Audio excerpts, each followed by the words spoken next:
Does life imitate art? Does art imitate life? Take a look in the mirror to find the true answer.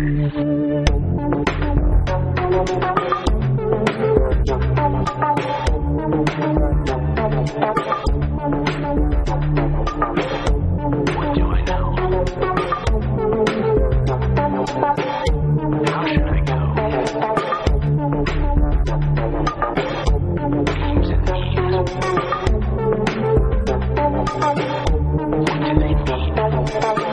they mean? Why are they here? From whence do they come?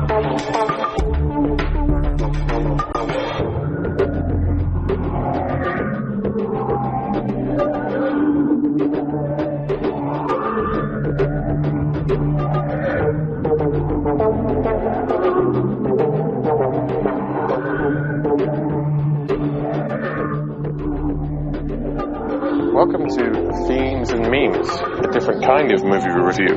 My name is Adam from cerebralrevolt.com, and here with me is my co-host Aaron from theageoftransitions.com. How are you doing today, Aaron? Very good. Excited to be here, as always.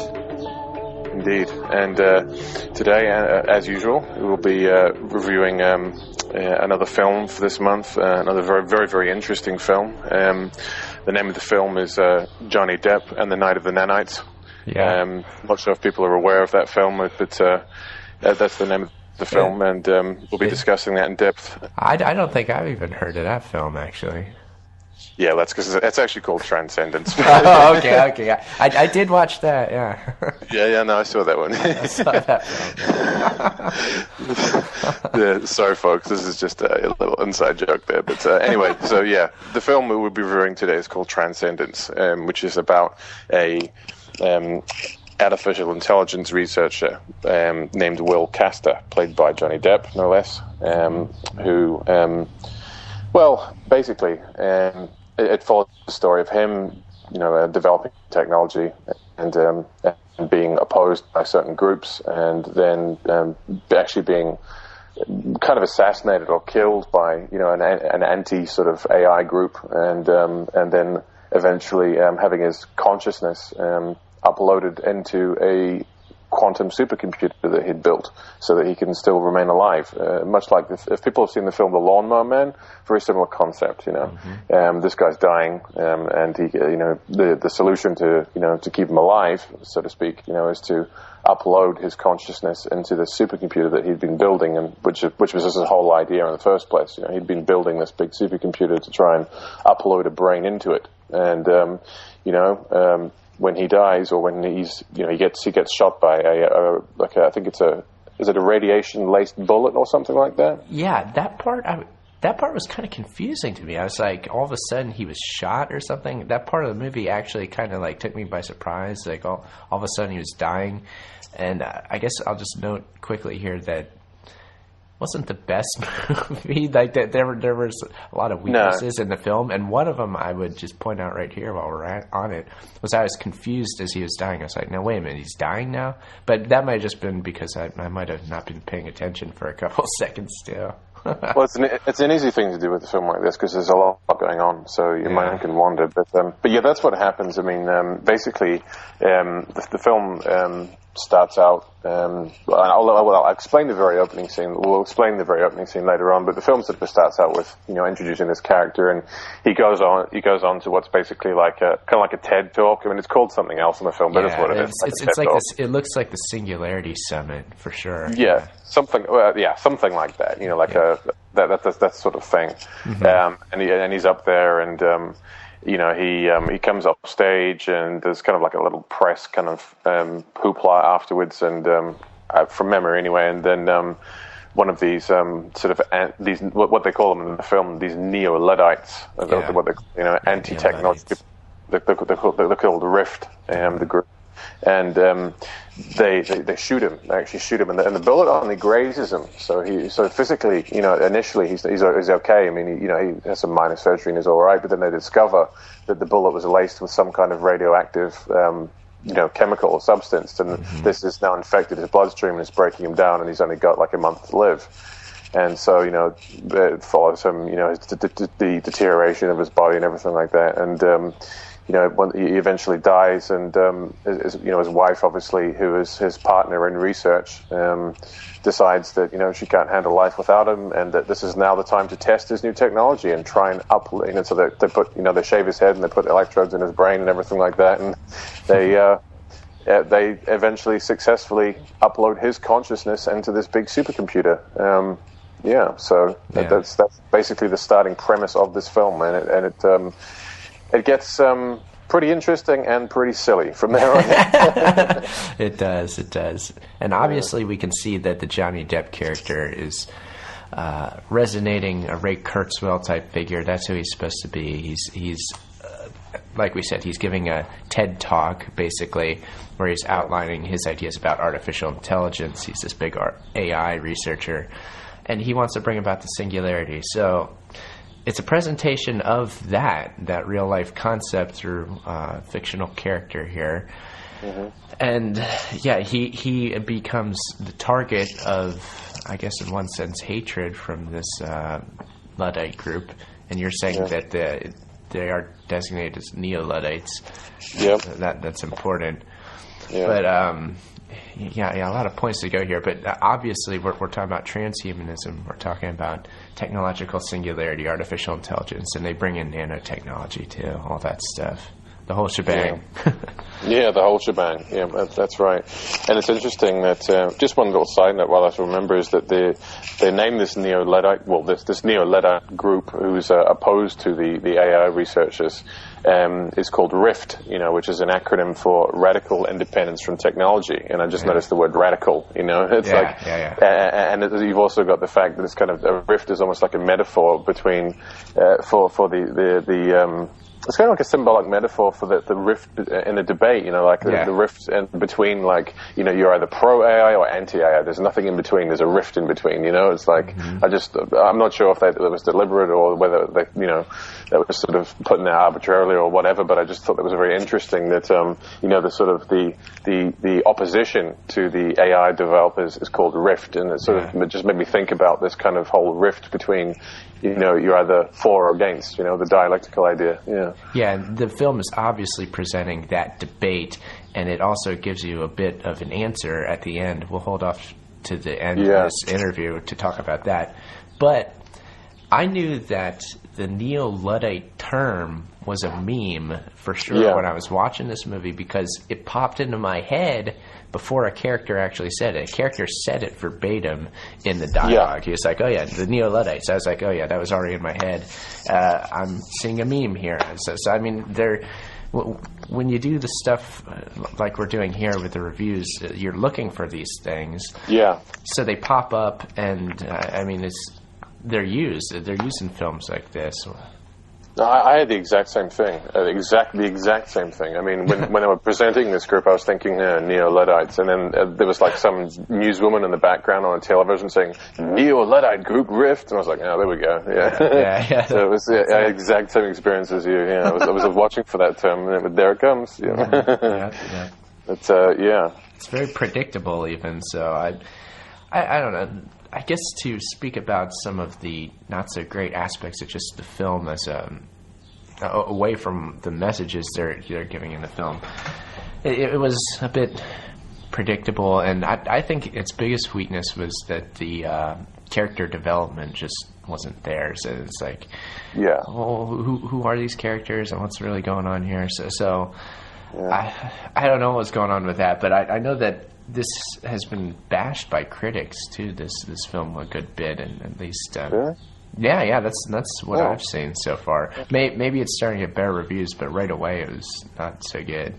Well, I don't blame them, because as we were saying before, I mean, it does get pretty ridiculous towards the end. I mean, it becomes like a bad horror fantasy sci-fi show at the end, basically ripping off a whole bunch of other sci-fi ideas in a very contrived way, very, very obvious way, and that was a bit of a disappointment.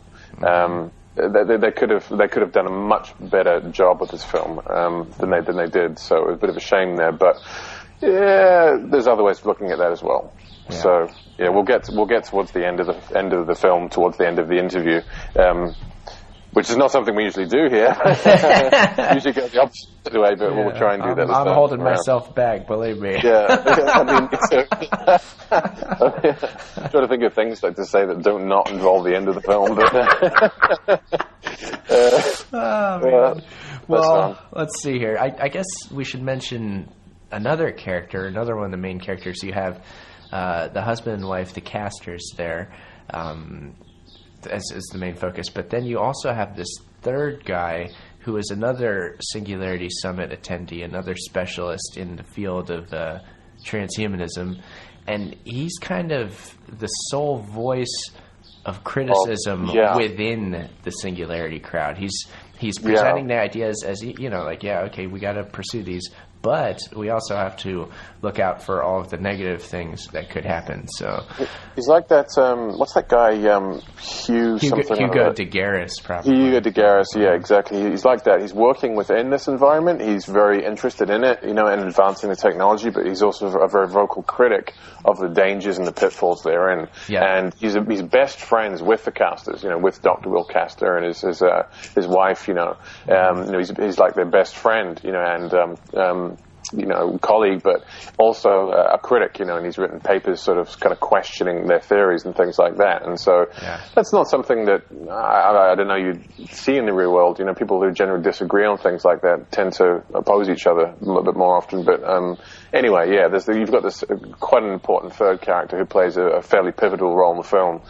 His name's Max Waters. That's the character's name in the film. So it's an interesting stuff going on with the names as well. I kind of noticed, at least with the main characters anyway. You definitely picked up on that. So whilst we're on that subject, I mean, what did you think of the names?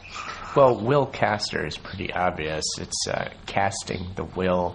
It's a name denoting he's a magician. Yeah. So, I mean, that's the long and short of it right there. Will Castor is the magician. The alchemist. Yeah.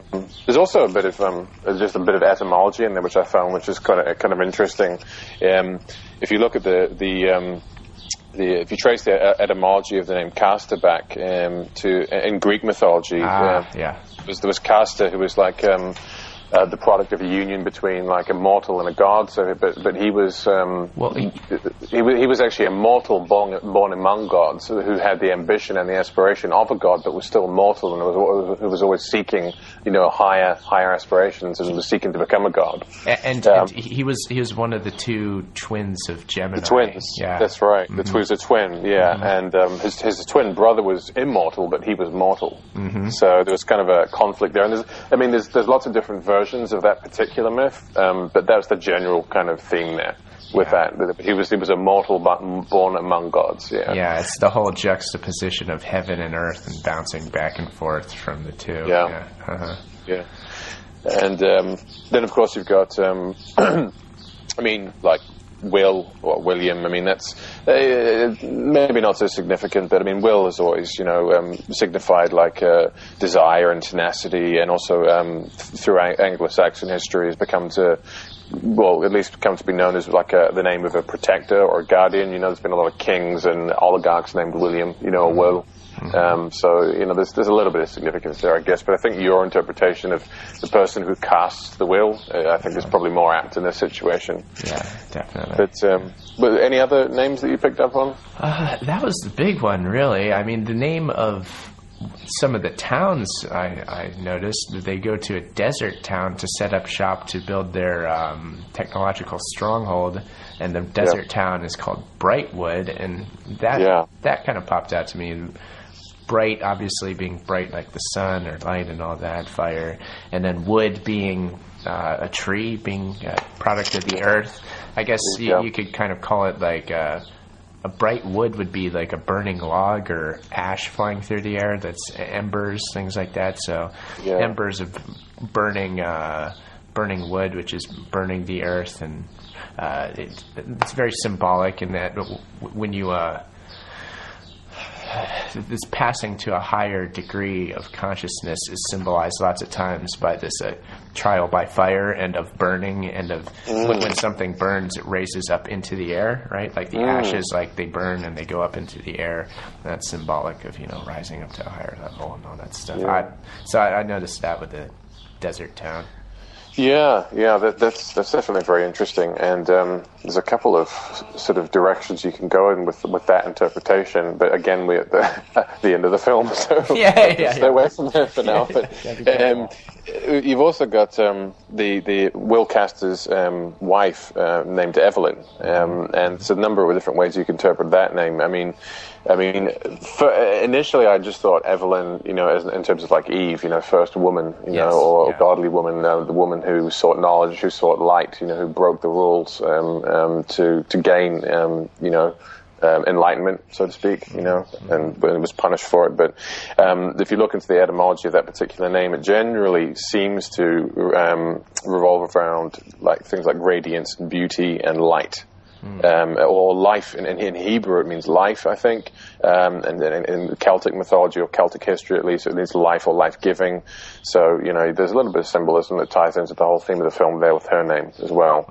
And perhaps not as much as Will Castor, but, I think there's something there. Yeah.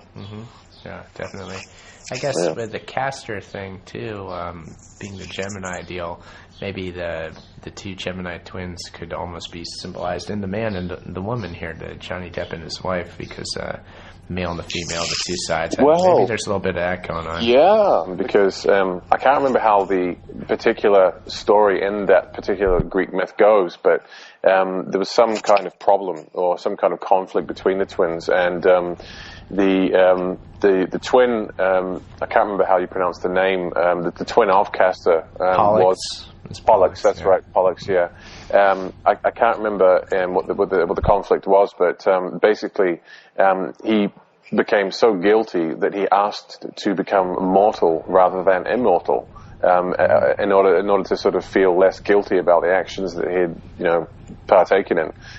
So again, I don't know the full details of this particular myth, but it's interesting that we have a sort of a similar type of theme happening towards the end of the film again. Yeah. So we can get into that later on. But sure. Yeah, I guess Pollux, or one of them, chooses death over eternal life, basically. That is significant, huh? Yeah, definitely. Yeah. Interesting. Yeah. Well, there's lots of sun symbolism, light symbolism going on all throughout this, and you'll notice that they use a sunflower in the opening scene, and they bring it back for the closing scene, a sunflower, water dripping off of it, highly symbolic there, that's growing in their garden. So, this is definitely a film that's not, that's pretty replete with symbolism. I mean, it gets that part right, at least. They do fit that in. However, as we were saying, the film isn't that good, and it gets a little wacky towards the middle. Yeah. It's sort of it goes from what could have been a very interesting and thought-provoking film relating to AI, like the previous film we reviewed called Her. If people check that out, it could have gone perhaps more in that direction, which is very, very interesting, thought-provoking, and well done. And ends up turning into almost like a B grade, straight to television, like ridiculous sci-fi channel, nonsense towards the end. So it's a bit of a shame, but again, there's multiple ways you can look at that in terms of what ideas they were trying to get out, and what sort of predictive programming elements were present in doing that. So there's one important point we should just bring up right now, is that Johnny Depp's character is offered some money and cooperation from the Department of Defense and this guy from the FBI in the film, and he immediately turns it down. He's like, no, we've never taken money from the government, we're not going to. Not going to start here. So that was a very important point that popped up to both of us. Very, very, I'm not getting involved with the establishment. I'm not getting involved with the government or the military. I'm a lone researcher. I'm sticking to my own code of conduct. I've got integrity, and I'm not just going to take a big fat paycheck from these big evil corporations and military companies and all the rest of it. So it's kind of presenting him, the idea of him being a sort of a lone, maverick, in the field of AI and converging technology research. Which is pretty inaccurate, really, in terms of most people. Yeah, because we're given the idea that that's what these people in real life are, and we're consistently given that concept actually in real life, very subtly, but we are. We're expected to think that singularity and transhumanism will be the product of these independent researchers, and that's completely separate from any sort of government money or military defense budgets, anything like that. Or any particular or any coordinated agenda of any sort. It's just independent scientists working on these high technologies, and I mean, nothing could be further from the truth, really. But I definitely see this as a very important meme that's being brought up here again in this movie, but I've seen it before, and I'm sure we'll see it again, because we're expected to believe that nonsense, that the Singularity Project is, just these honest little independent researchers, like the alchemists of old, like these single guys working in their laboratory to work on their experiments. That's just not how it works. It works through large collaborative efforts between government, military, corporations, and academia too. So I mean, it goes across the board in real life. Yeah. I mean, it is a project, as you've described yourself many times in your books and articles and podcasts. This is the Transhuman project is a project. It's a coordinated project across many different sectors. Whereas in this film, of course, and as you said, and in real life, we're constantly being presented with the idea that these are just kind of lone, independent, maverick scientists who are just kind of all working separately, towards the same goal, just by chance, and it's because they're helping each other out with a bit of research now and again, and doing the odd project here and there for the government or some university or whatever. But independent, they're independent people. They're sort of fairly normal people. The integrity of their ideas and their philosophies are paramount, rather than any kind of ties to the establishment in terms of funding and help with resources and any kind of coordinated agendas of any sort. And with this film, once Johnny Depp is put into the machine, he's uploaded. He becomes a computer consciousness, basically. They set up shop in the desert town of Brightwood, they were mentioned before, and he kind of, as he's building up his technological infrastructure, he sort of goes about a humanitarian mission of sorts by finding these infirm and sick people. He brings them in and he heals them in a Jesus-type fashion. And it's very biblical. So he goes about that as his mission. That's interesting. It's funny the way that the whole thing happened, because when the Johnny Depp character cast his consciousness has successfully uploaded it into this the supercomputer he's been developing.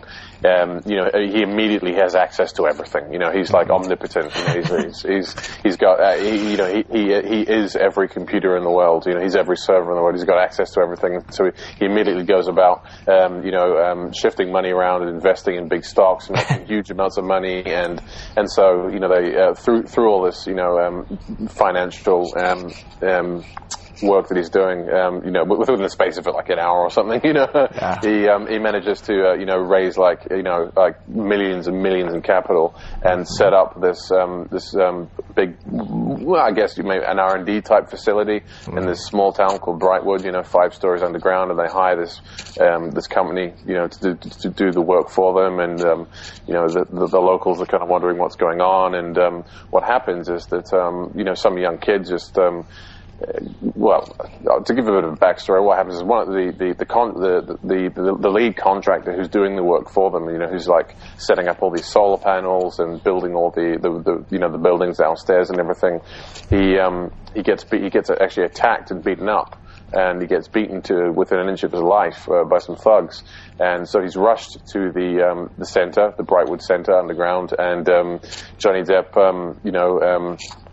basically heals him with this like nanotechnology stuff that he's created, it's very similar to the film Elysium, where you see him sort of lie down on this in this kind of biopod thing, and these machines set to work, and all of a sudden, like all of his wounds are regenerated within the space of about 10 seconds, and subsequently he develops like almost superhuman intelligence, at least superhuman powers.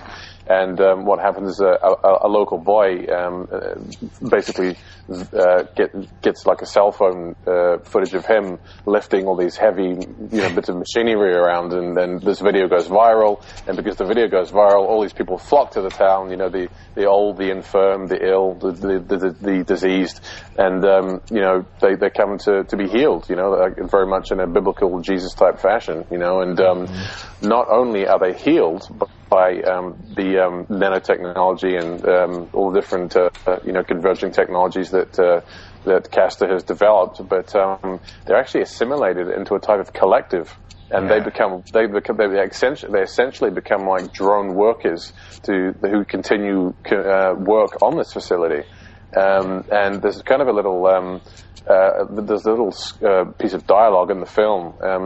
I can't remember whether it's from Castor himself or by somebody else, where he talks about the fact that they've been assimilated into like a hive mind collective, but they're still autonomous. That's right. They can still make decisions. They're still individuals. Like they're in a hive mind, but they're still individuals. It's like they haven't lost out on anything.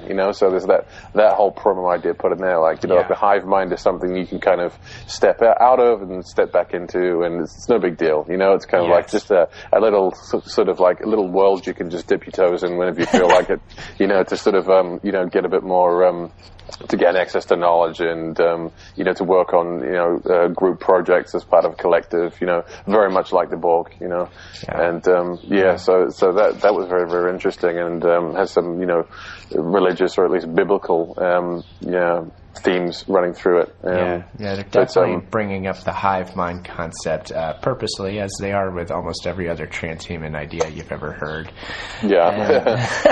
And it's funny because the film is obviously trying to make the Johnny Depp compound and the hive mind collective appear creepy. So it's purposely making them look creepy and playing on your fear, because they know you as the audience are worried by these ideas, and you're going to see them as creepy naturally. So they just play on that angle. They're like, oh, okay, well, you're scared of this? Like, well, here we go. We're going to use everything that scares you, and they do that with effect and with purpose, I think. And I don't know. Yeah, no. I think you're right. There's a lot of a lot of psychological trickery in this film in terms of how the sort of the moral spin that is put on certain ideas, and almost a bit of reverse psychology going on there as well. They're sort of playing to fears, and then they're kind of placating other fears and concerns, and then there's a bit of guilt tripping going on as well. But again, this all sort of culminates towards the end of the film, in the conclusion of the film. So, I'm not sure how much longer I can hold on. I'm not saying the ending here. So we'll just leap into it. Here we go. So basically, we've got a situation where Johnny Depp is omnipotent. He's transcended. He's basically a consciousness. Living in basically the entire digital grid of the world, with access to all of the information, basically, and he previously talked about the fact that, to transcend would basically constitute him having more knowledge than the entire history of all human beings put together, so, with this knowledge, he's just developing technology at an astonishing rate, and things are just getting crazier and crazier. And as you said, there's kind of a creepy feel, out in this town of Brightwood, where they're setting up this big facility, and they've got more and more people coming in to be assimilated into the collective. And Meanwhile, the friend of the cast is this guy Max Waters, who is as we said before, a close friend but also a critic. He's sort of like he gets captured by this group called Rift, the radical independence from technology group, because they know that he's one of the few people who knows enough about this particular type of technology to somehow bring it down in some way, So he becomes a hostage, and then the sort of the plot and the sequence of events within Brightwood unfold to the degree where the FBI and the government and the group Rift all end up basically teaming up together, to try and basically shut down this installation, because it's becoming quite scary. The technology is being developed and becoming more advanced at an astonishing rate, and the power of the Johnny Depp character, this omnipotent sort of digital god, is just growing by the day, Mm-hmm. And so they come up with the idea that, well, we've got to take this installation out, and so they get a whole bunch of old sort of like rail guns and things like that, and like basically analog weapons, things that can't be shut down by digital means, like cannons basically, and it starts sort of like a civil war. Well, not a civil war, but you know what I mean, like a little sort of mini kind of standoff where you've got this sort of group of scientists and federal agents and stuff like that, basically just lobbing cannonballs at this installation, trying to shut it down, and it basically descends into stupidness and silliness from there on. Yeah, but the other scientist who is a critic of Singularity, he's kind of wooed by the Rift group. He's captured by them at first, and they're violent towards him, and he's afraid of them at first, but slowly he's brought over to their side of the coin, and in doing so, the audience is sort of made to do the same. They're like, oh, okay, yeah, these Neo-Luddite group, they're expressing some of the feelings that I have about these ideas as they're being brought up to me. I'm intimidated by all this, so it makes sense that he, being prudent, would not want to go ahead with this. And then earlier in the film, he was also saying, when Johnny Depp gets uploaded in the computer, he's like, well, it's not really him. Like, how do we know it's him? It's based off of him, but it's its own thing. And that whole premise is kind of the whole film goes from there. It's this supercomputer mind which is posing as Johnny Depp and his character. Is it really him, or is it just this AI machine that's just seeking power for itself and it wants total control? So as we're saying, the audience is made to believe that is the case. It's this evil AI that's just trying to assimilate everything. It's taking over, and that's played up time and time again, and to the point where the audience will actually side with characters that are and were portrayed as kind of evil characters.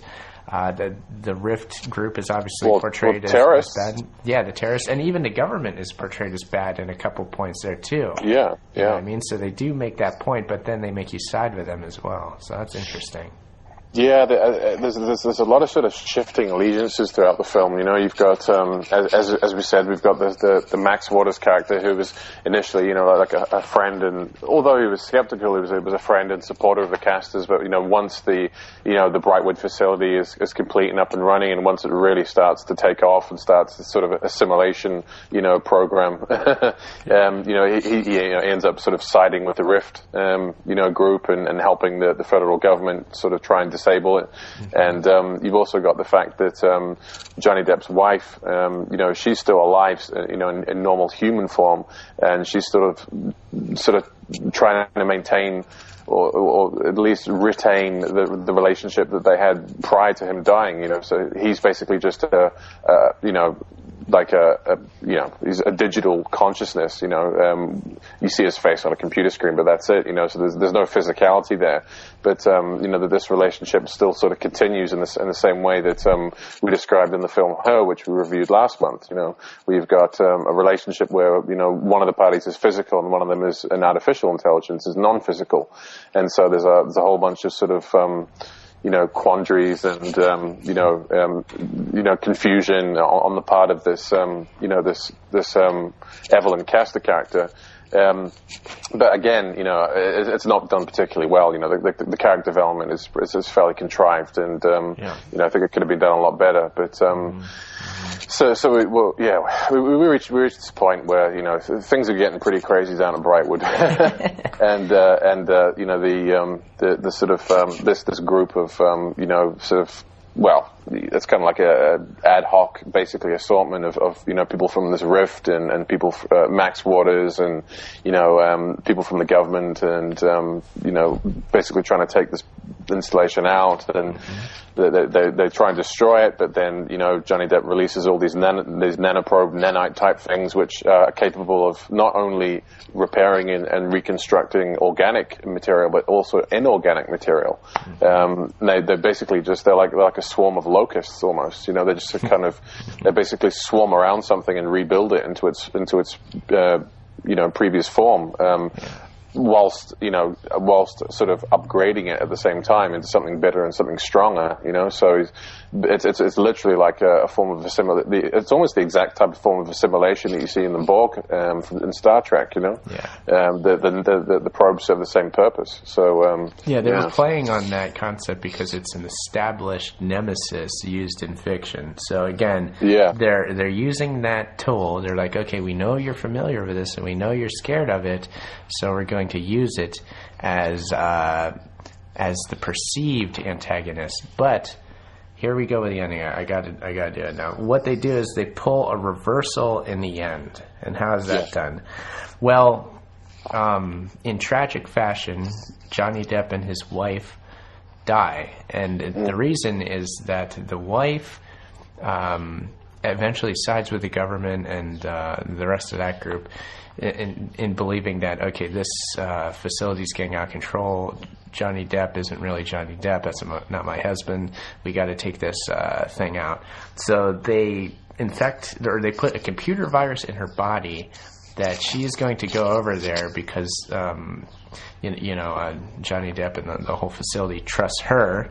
So she's going to go over there and infect the system with this virus because she's the only one that'll be able to do it. So that ends up happening, but as that's happening, it's revealed that basically that's the point where you're starting to see, oh, wait a minute, the government actually is evil, and this terrorist group is shallow and short-sighted, and they're no good either. And this machine that we thought was just an AI taking control, what actually was Dr. Castor all along. It really was him, and it's revealed that that's the case. The two die in tragic fashion, and then it's revealed basically that, oh, look, we were siding with the wrong side. We should have been with this whole hive mind nanotech enhanced AI system all along. Because what did they actually do wrong? I mean, apart from some of the shall we say, value orientated or moral, things to do with like morality and values and ethics and philosophy. So some of the concepts are sort of ambiguous, but in terms of what he's actually done, this Johnny Depp character in establishing this huge complex and assimilating these people. I mean, he hasn't really. I mean, he's healed people. He's literally made them strong and productive and healthy again, and they seem to be fairly happy in their new roles as kind of these sort of semi-automatons, and is he doing? It's like throughout the film, although these themes that keep coming up again and again that are designed to scare us, through the established memes such as the whole assimilation concept. I mean, what has he actually done wrong? He's really only helped people, and he's really only done things to, at least on the surface, improve things, He hasn't actually destroyed anything. He hasn't actually killed anyone. And they make a point of saying that in the film on a number of occasions. He hasn't actually killed anyone, And you also have this debate as to, is it Johnny Depp?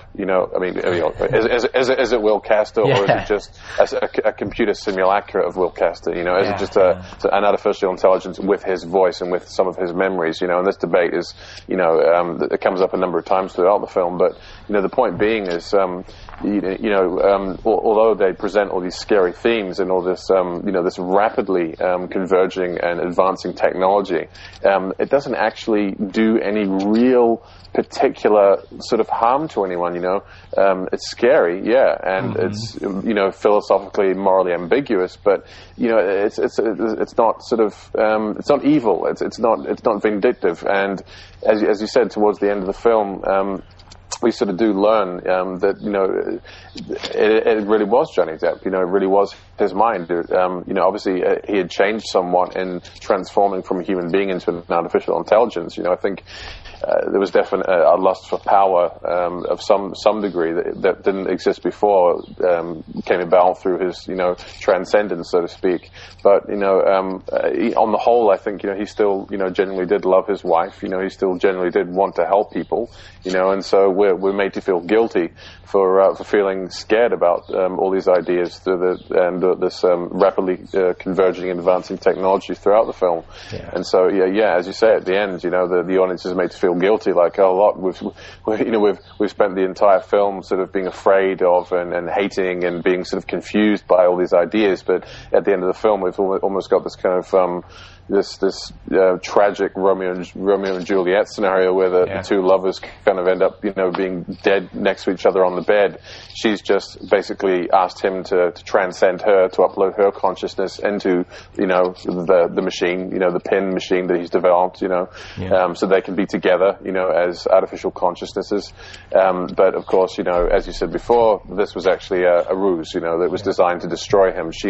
Whilst she was being transcended, she injected a virus that was developed by Max Waters into the system, and the whole thing just crumbled into pieces. The whole reason that the two lovers tragically die is because of the ignorance of the outside world.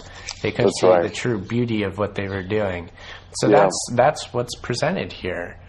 Yeah. And I mean, to me, this is the whole point of the film. And I also kind of think that maybe we were saying how the film isn't so good. I just kind of think that maybe they were trying to concentrate so hard on making that work, that whole twist at the end work, that other parts of the film went by the wayside, and they put so much effort into ensuring that would work that maybe some other things suffered. I don't know, but certainly, I mean, this really is the whole point to me, is making the audience feel guilty. Making the audience feel guilty, like, oh, I felt scared of all these, singularity concepts.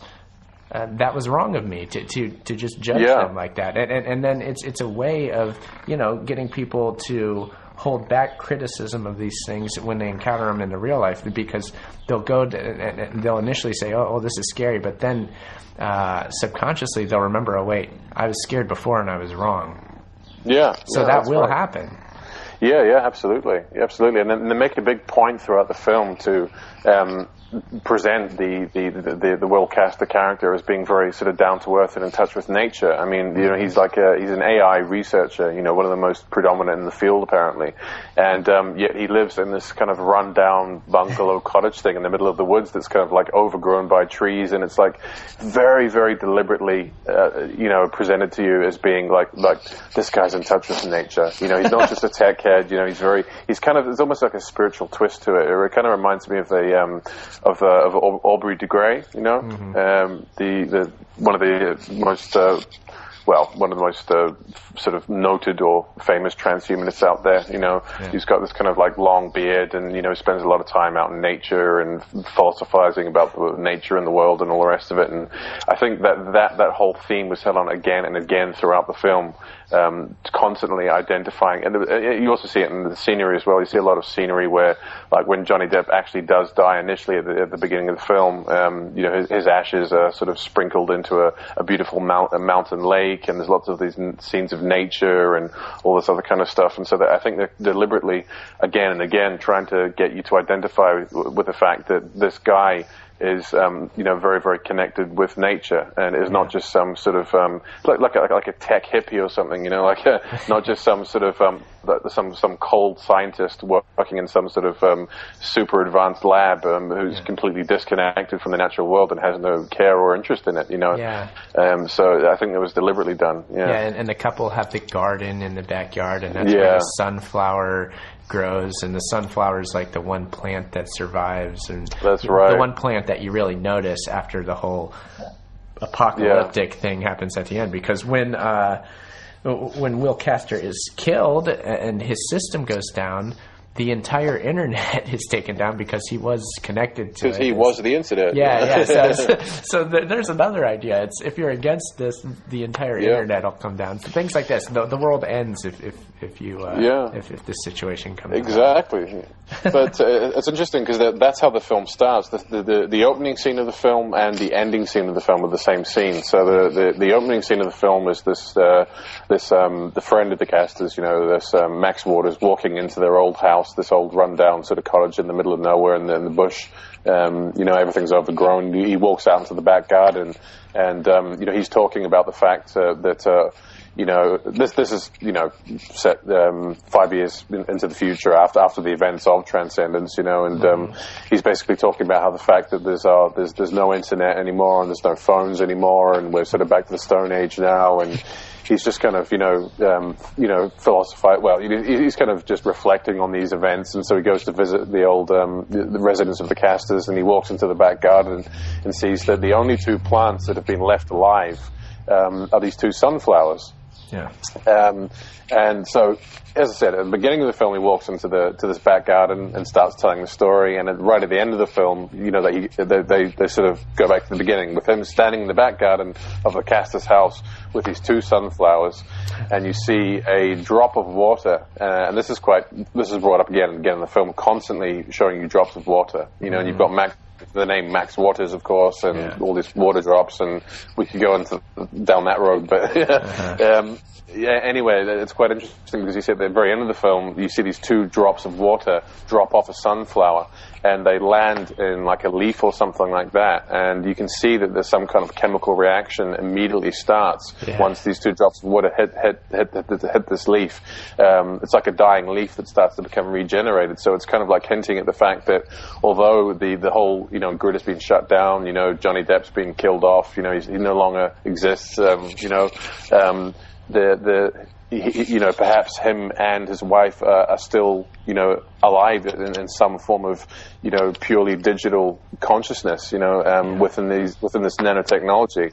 That's the very, very final scene of the film before the credits roll. Is these two drops of water falling into sort of like another a little pond of water inside a leaf and starting to regenerate that leaf. Indicating that they're not dead yet. There's a second chance that maybe sequel. The sequel. Johnny Depp too. Johnny Depp too. Yeah, it's back. It's almost like it was almost like Terminator-ish. He's back. Skynet. They can't shut it down.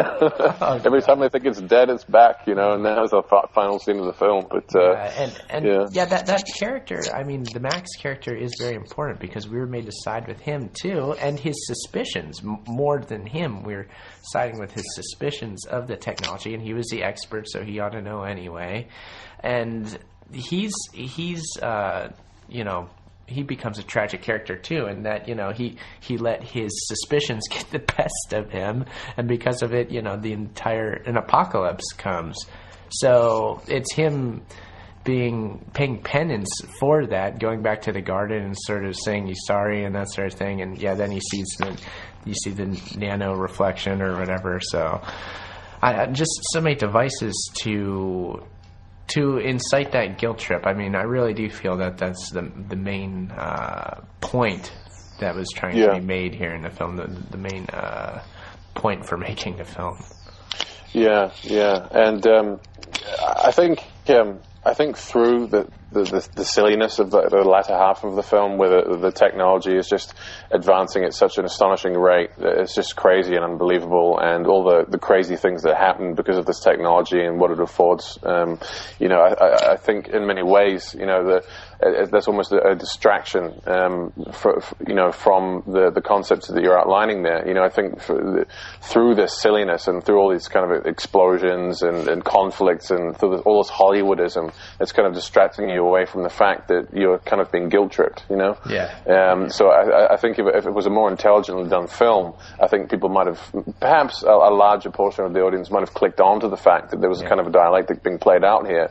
Yeah. But I think you're distracted away from that through the kind of just this stupid Hollywood Borg ending, Yeah. I also think that the whole guilt trip thing is kind of brought about so quick, that the twist happens so fast, that the audience gets upset at the end and possibly alienated. It would be good to get... You don't know until you talk to other people. It'd be good to hear from other people what they thought at the end, but I just felt like it wasn't done so well, and that the audience just ended up being angry, if anything.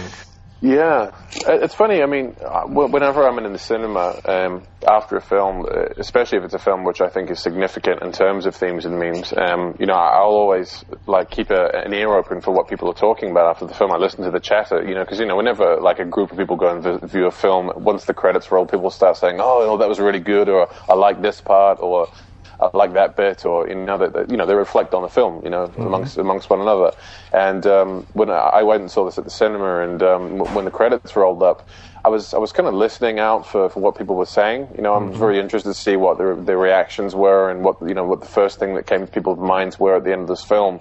And I can't remember exactly what people were saying, but I remember walking out of the theater feeling that the audience was more confused than anything else. Yeah, definitely. Yeah. I felt that people were like, "What?" Yeah.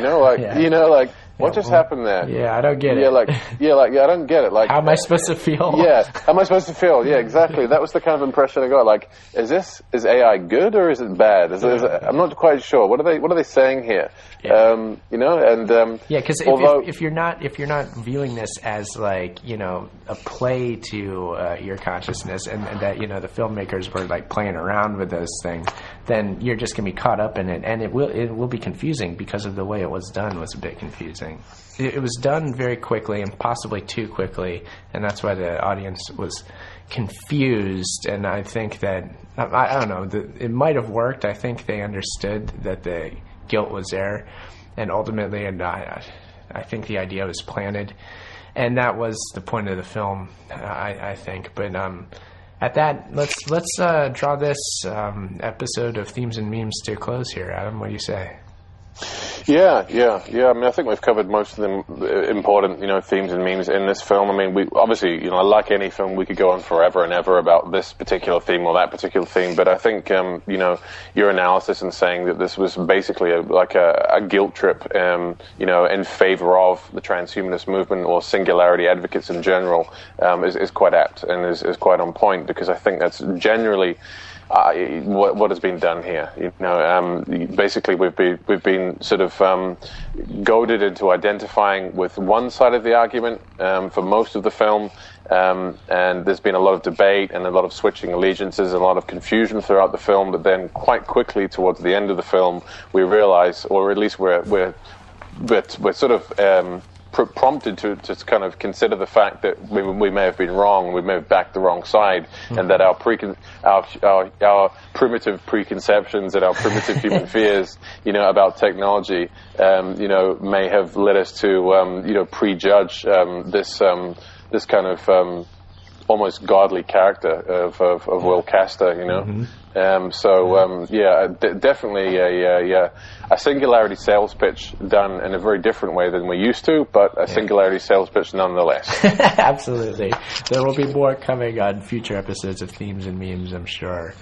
Yeah. And with that, we'll just plug the podcast itself. I hope you're all listening. I mean, we do the YouTube thing. I post this to the Transresistor radio feed at my website, ageoftransitions.com, so you can subscribe to that and listen to every episode of Themes and Memes that way. We do one episode a month, and your website is Cerebral Revolt. Adam, is there anything else you'd like to add? No. Still working on the website. It's not still looking pretty basic at the moment, but it is slowly under construction. So again, just keep an eye on that. And in the meantime, all the stuff can be found on your website, theageoftransitions.com or ageoftransitions.com. I believe they're both redirect to the same site. Yep. We've got there's plenty more films and plenty more ideas that we've got in the works. So I just encourage listeners to stay tuned, because we've, as you know, Aaron, we've been talking about a lot of other different stuff recently, and we've not just for Themes and Memes, but for other discussions as well, and a whole bunch of other topics. So there's a lot coming. So stay tuned. It's going to be an interesting next few months for sure. Yes, thank you for listening, and we'll see you next time. Yeah, take care.